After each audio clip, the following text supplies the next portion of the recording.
নমস্কার, জয় শ্রী গণেশ। স্বাগতম আপনাদের প্রত্যেককে আজকের বিশেষ পর্বের অনুষ্ঠানে। আজকে মূলত আমরা যে রাশিটিকে নিয়ে আলোচনা করব বা চর্চা করব বলে মনস্থির করেছি, রাশিটি কিন্তু ধনু। ধনু রাশি ঠিক চতুর্থভাবে বর্তমানে শনি আছেন। আপনারা জানেন এই পরিস্থিতিকে বলা হয় ঢায়া। কিন্তু শনির সাথে মঙ্গলের একটি বিশেষ গ্রহ সংযোগ, এটা কিন্তু বিশেষ গুরুত্বপূর্ণ। শনি মঙ্গলের চতুর্থে কম্বিনেশন, এটা কিন্তু বিশেষ গুরুত্বপূর্ণ একটা ট্রানজিট। সাবধানে থাকতে হবে এবং আমি অবশ্যই বলবো একাধিক বিষয়ে আপনাকে কিন্তু সাবধানে থাকতে, একটি বিষয়ে নয়, একাধিক বিষয়ে you have to be very conscious যদি ভালো থাকতে হয়। তো দেখুন, প্রথম কথা, চতুর্থে শনি মঙ্গল যুক্ত। শনি মঙ্গলের যোগের বিভিন্ন নাম আছে। কেউ মারুত যোগ বলে, কেউ বলে অগ্নিমার্গ যোগ, কারোর ভাষায় অন্য নাম থাকতে পারে। কিন্তু এই যোগের যদি ফলাফলগুলিকে আমরা প্র্যাকটিক্যালি বোঝার চেষ্টা করি বা জানার চেষ্টা করি, তাহলে একটা কথা আমি কিন্তু খুব দায়িত্ব নিয়ে বলতে চাই যে ভালো প্রভাব আছে, খারাপ প্রভাবও আছে। ভালো কিছু পরিবর্তন করতে হলে না একটা হঠকারী ডিসিশন নিতে হয়। আমরা সবসময় সেই ডিসিশনগুলো কিন্তু নিতে পারি না।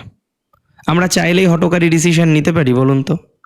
চাইলেই একটা সেই ধরনের ডিসিশন আমরা নিতে পারবো? সম্ভব নয় সবসময়।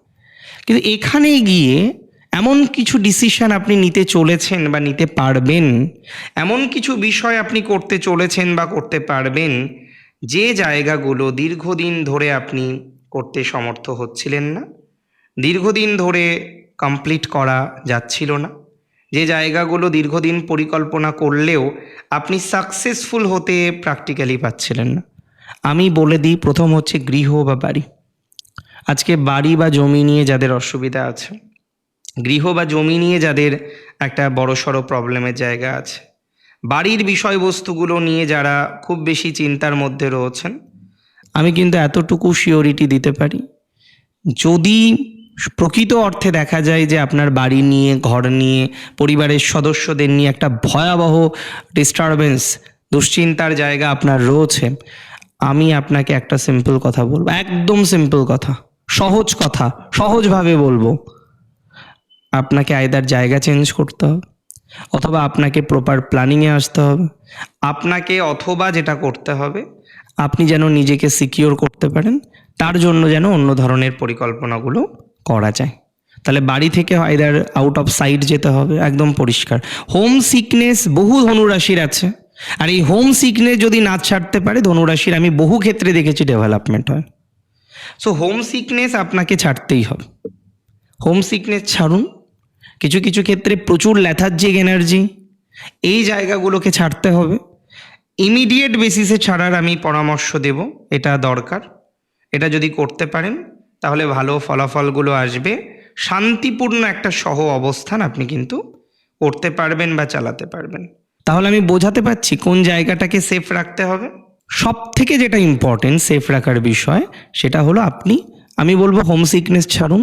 যাদের বাড়িতে প্রচণ্ড অশান্তি, বাড়ির মানুষদের সাথে অশান্তি, বাদানুবাদ, মাঝে মাঝেই ঝামেলা, অশান্তিগুলো তৈরি হয়ে যায়, এই জায়গা থেকে আমি একটা কথাই বলবো যে ইমপ্রুভমেন্টের জায়গা আমরা পাবো, 100% পাবো যদি হোম সিকনেস ছাড়েন, বাড়ির থেকে বেরিয়ে যান বা আউট অফ সাইট যান বা লোকেশন চেঞ্জ করেন। এনি কাইন্ড অফ চেঞ্জ দরকার আপনার গৃহ বা বাড়িতে কিন্তু হবে। এর সাথে সাথে আপনাকে আমি খুব দায়িত্ব নিয়ে জানাতে চাই, এডুকেশনে জায়গাটা কিন্তু ধনুরাশির দীর্ঘদিন ধরে প্রবলেমের। আমি সবার ক্ষেত্রে না বললেও একটা লার্জ অ্যামাউন্ট অফ পিপল, তারা 1 বছর, 1.5 বছর, 2 বছর ধরে এই জায়গাটা নিয়ে ভয়ঙ্কর একটা অভিজ্ঞতার মধ্যে আছে। নিট দিচ্ছেন, বারবার হচ্ছে না, এন্ট্রান্স দিচ্ছেন, হচ্ছে না, অন্য একটা বিষয়ে যেতে চাইছেন, হচ্ছে না, বারবার অবস্টাকল, সাপ্লি পাওয়া, এই যে কন্টিনিউয়েশন। ধনু এডুকেশনের অনুরাগী, ধনুর সাথে এটা কেন হবে?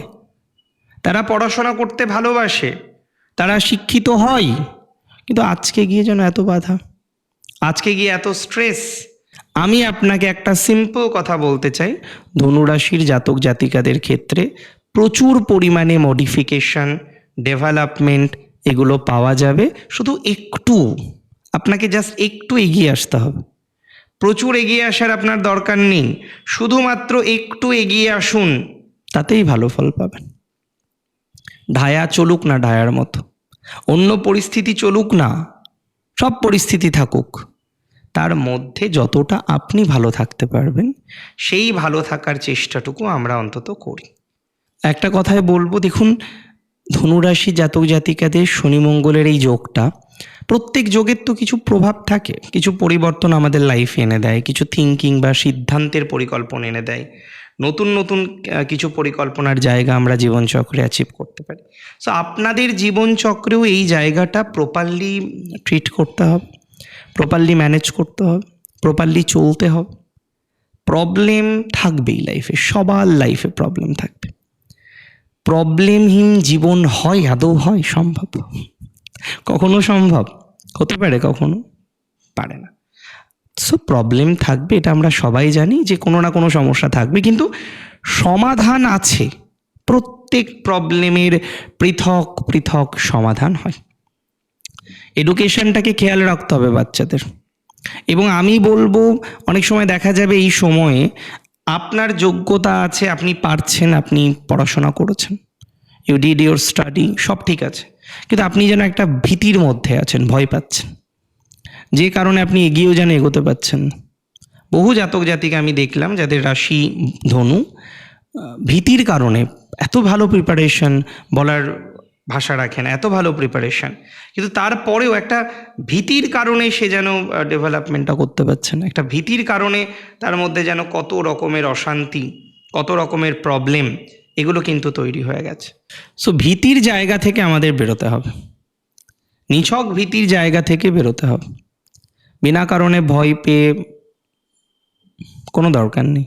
নিছক ভীতি থেকে বেরোনোর চেষ্টা করুন, নিছক ভীতি থেকে বেরিয়ে আসুন, তাতে আপনার জীবনের সুস্থ স্বাভাবিক ফলাফলগুলো আরও স্পষ্টভাবে আসুক, সেই কামনাটা রাখছি, সেই বাসনাটা রাখছি। বাকি যে বিষয়গুলো আমি বললাম, যেভাবে আমি আপনাদের পরামর্শ দিলাম, আমি তো চাইবো আপনি সেইভাবেই কন্টিনিউ করেন। পরিবর্তনটা যাতে সহজে হয়, পরিবর্তনটা যাতে প্র্যাকটিক্যালি আপনি করতে পারেন, সেটা তো আমি চাইবই। এবং আমি এটাও চাইবো এই ট্রানজিটের ন্যূনতম নেগেটিভ প্রভাব আসুক, পজিটিভ প্রভাবটাই বেশি আসুক। আর একটা কথা বলবো, এই সময়ে দুটো তিনটে জায়গায় সাবধানে থাকবেন। একটা হলো পড়শির সাথে ঝামেলায় যাবেন না।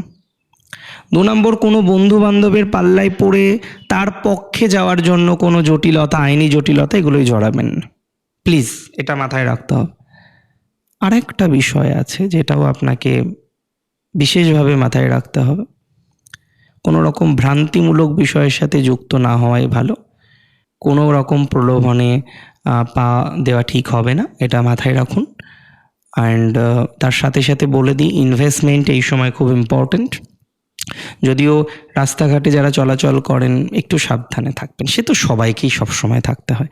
বিশেষ করে সাবধানে থাকবেন 14 এপ্রিল থেকে 26 এপ্রিল, কারণ এই সময় আপনি যদি খেয়াল করেন শনি মঙ্গল পরস্পর 6 ডিগ্রি 20 মিনিটের মধ্যে অবস্থান করবে। সো এই সময়টা কিন্তু মোস্টলি ইম্পর্ট্যান্ট বা মোস্টলি ভাইটাল। সো এই সময়টাকে একটা বিশেষ গুরুত্ব দেওয়ার চেষ্টা করুন। বিশেষ গুরুত্ব দিয়ে পথ চললে আমার মনে হয় অনেক কার্যকর বা ভালো প্রভাব আপনার জীবনচক্রে আসবে। এটা নিয়ে কোনো সংশয় আমার অন্তত পক্ষে নেই। অ্যান্ড বাকি যেগুলো বললাম সেগুলো তো মেনটেন করতেই হবে, সেভাবেই চলতে হবে, সেভাবেই চলার চেষ্টা করতে হবে। চলুন সেভাবেই, খুব অসুবিধা হবে বলে তো মনে হলো না। ধনুরাশির জাতক জাতিকাদের আর একটা পরামর্শ এডুকেশনে দেব, যারা পিএইচডি বা পোস্টডক করতে চাইছেন, দেশে কোনো একটা সমস্যার মধ্যে বারবার পড়ছেন, একটাই অনুরোধ করব, দূরে গিয়ে কিছু ট্রাই করুন তো, দেশের বাইরে হোক, রাজ্যের বাইরে হোক, আপনার কিন্তু এই জায়গাটা ভালো হয়ে যাবে, প্রবলেমটা পুরোপুরি মিটে যাবে। আবার অনেক জাতক জাতিকারা বিদেশে গিয়েও টেনসড, যে দাদা কি করব, হচ্ছে না, সেখানে নানা রকম সমস্যা হচ্ছে, তাদের ক্ষেত্রেও একটা ইমপ্রুভিং বা ইমপ্রুভমেন্টের জায়গা কিন্তু আমরা দেখতে পাচ্ছি, সেটা ভালো দিকেই যাবে। ভালো থাকুন আপনি, সুস্থ থাকুন আপনি, স্বাভাবিক থাকুন, সুন্দর থাকুন। জয় শ্রী গণেশ।